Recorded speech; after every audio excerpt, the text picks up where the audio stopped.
안녕하십니까. 유방외과 전문의 이양민입니다. 이제 찬바람이 솔솔 불면서 여러분들 건강검진 많이들 하고 계시죠. 여성분들은 특히 유방암 검진을 많이 받으실 거예요. 그래서 오늘은 유방암 검진을 받기 전에 알아두셔야 될 사항들에 대해서 좀 말씀을 드릴 거예요. 우리가 유방암 검진이다 그러면 기본적으로 유방 촬영을 얘기를 합니다. 이 유방 촬영술이라는 거는 유방을 꽉 압박해서 누른 상태에서 엑스레이로 유방을 체크를 하는 거예요. 그렇게 해서 유방에 이상이 있는지를 보는 가장 중요하고 가장 손쉽고 가장 흔하게 사용되는 유방 검진 방법입니다. 자, 그러면 여러분들이 이거를 왜 하느냐? 결국에는 유방암이 있는지 없는지, 유방암이 혹시 생기면 빨리 발견을 하기 위해서 하는 검사라고 생각을 하시면 됩니다.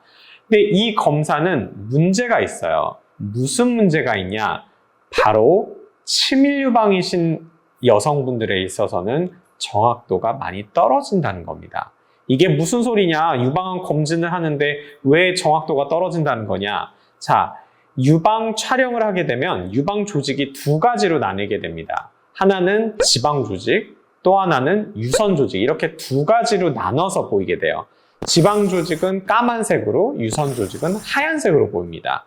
그런데 한국 여성분들은 이 유선 조직이 굉장히 많고 지방 조직이 적어요. 그래서 지방 조직에 비해서 유선 조직이 많으면 많을수록 조직이 단단하고 치밀하다. 그래서 치밀 유방이라고 얘기를 하고, 한국 여성분들 폐경전, 특히 폐경전 여성분들의 90% 이상은 치밀 유방이라고 보시면 되겠습니다.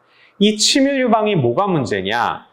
유방에 혹이 생겼을 때 유방 촬영을 하면 혹도 하얀색으로 보입니다. 근데 치밀 유방은 전반적으로 하얗기 때문에 혹이 잘 안 보일 가능성이 굉장히 높아요. 그래서 유방 검진을 했음에도 불구하고 치밀 유방이기 때문에 유방에 대한 검사가 어려우니 초음파 검사를 권유드립니다라는 결과를 많이들 받아보실 거예요.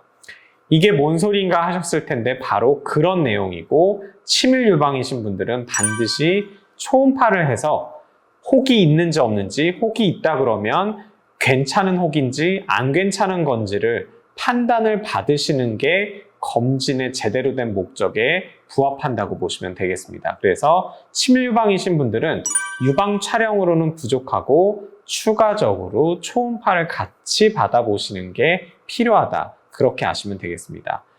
그러면 어차피 안 보이는 거 초음파만 하면 되는 거 아닌가요? 라고 할 수도 있는데, 그럼 촬영을 왜 하는 걸까요? 굳이 초음파만 해도 되는데 초음파에서는 안 보이는 거를 찾을 수가 있기 때문입니다. 바로 미세석회화예요.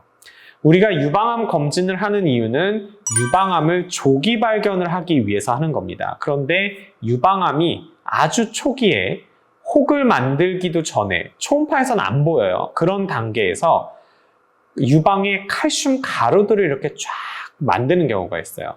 그걸 우리가 미세석회라고 하고, 아주 작은 하얀색 알갱이들이 쪼쪼쪼쪼쪼 생기는 경우가 있어요. 그걸 보기 위한 검사고, 그건 초음파에서 볼 수가 없습니다. 그리고 이 미세석회를 발견해서 유방암을 진단하는 게 유방암 조기 발견에 굉장히 많은 역할을 하고 있기 때문에 여러분들이 유방암 검진을 할 때는 반드시 유방 촬영을 하셔야 됩니다. 좋아요. 검진을 했어요. 유방 촬영을 했어요. 그런데 추가 검사가 필요하대요. 이게 뭔가요? 라고 하는 얘기를 들으실 수가 있어요. 자, 추가 검사가 필요하다고 했을 때 여러분들이 꼭 체크를 해보셔야 되는 거는 초음파를 해보라 그러는 거냐, 아니면 확대 촬영을 해보라는 거냐, 그것을 잘 봐야 됩니다. 확대 촬영을 하라는 거는 미세석회가 있는데 정확하게 그 미세석회를 확대해서 다시 촬영을 해서 봐야 된다. 전문의한테 가라, 이런 의미고요. 초음파를 해보라는 거는 여러 가지 이유가 있는데, 단순한 치밀 유방이어서 혹이 있는지 없는지 안 보여서 그럴 수도 있고요. 비대칭 음영이라고 혹이 있어서 반대쪽에는 없는 어떤 음영을 만드는 경우가 있습니다. 그러면 그게 혹이 맞는지, 혹이 맞다면 괜찮은 건지를 확인해 봐라. 이런 연유로 아주 흔하게 여러분들이 추가 검사를 권유받으실 거예요. 그 밖에 유방암이 정말 많이 의심이 될 때는 유방암 의심이라는 얘기를 써 놓을 겁니다. 그런 경우에서는 당연히 이제 추가 검사를 받아보셔야 되겠죠. 그래서 여러분들이 검진을 하시기 전에 이런 내용들을 대략적으로 알고 가셔야지 검진하고 나서 어떤 결과를 받았을 때 아, 이런 거구나 라는 걸 아실 수 있을 것 같아서 오늘 영상 준비를 했고요. 여러분들께 많은 도움이 됐길 바라면서 이것으로 마치도록 하겠습니다. 감사합니다.